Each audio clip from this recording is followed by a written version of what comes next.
শুভ দুপুর বন্ধুরা। আজকে দেখো বানিয়েছি একটা মিক্স ভেজ। এটা মাশরুম আর বেবি কর্ন দিয়ে বানিয়েছি।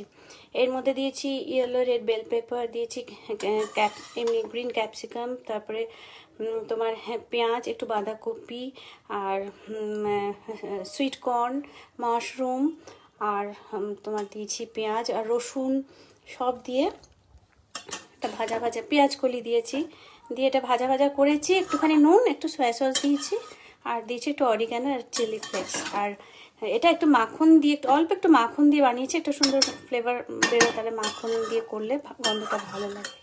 আর তোমরা যদি মাখন না খাও তো তোমরা হোয়াইট অয়েলও করতে পারো। আমরা বাটার খুব একটা খাই না, আজকে অল্প একটু বাটার দিয়ে এটা করেছি। তাই এই মিক্স ভেজটা হয়ে গেছে। এটা রুটি দিয়ে, পরোটা দিয়ে খেতে ভীষণ ভালো লাগে। আর এর মধ্যে যদি ছোট ছোট করে চিকেন কেটে তোমরা দিতে পারো, মানে বয়েল করে চিকেন ছোট ছোট করে পিস করে দিতে পারো, বা এগ বয়েল করে দিতে পারো। তার মধ্যে ব্রেডের মধ্যে দিয়ে একটুখানি মেয়োনিজ দিয়ে দিলে একটা স্যান্ডউইচ হয়ে যায়। তাতে অবশ্য একটু এই রেড বেল পেপার ইয়েলোগুলো একটু ছোট ছোট করে কাটতে হবে যদি স্যান্ডউইচের জন্য বানাও, বা রুটির সঙ্গে করলে এরকমই ঠিক আছে।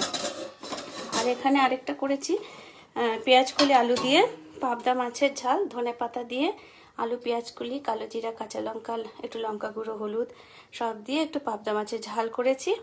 আজকে আমার রান্না হয়ে গেছে ঝটপট। আর কালকে একটুখানি লাউ ঘন্ট করা আছে, সে আর রাতের জন্য একটু সয়াবিনের তরকারি করেছিলাম, ওই দিয়ে আজকে আমাদের লাঞ্চ হয়ে যাবে। আর ভাত রুটি দুরকমই করা আছে। আজকে এখন শীত পড়লে রুটিটাই আবার অনেকে খেতে চায়, ভাত খেতে চায় না। যেমন আমার রুটি খেতে ভালো লাগে, আজ আমি রুটি খাবো, সে ভাত রুটি দুটোই করে রেখেছি।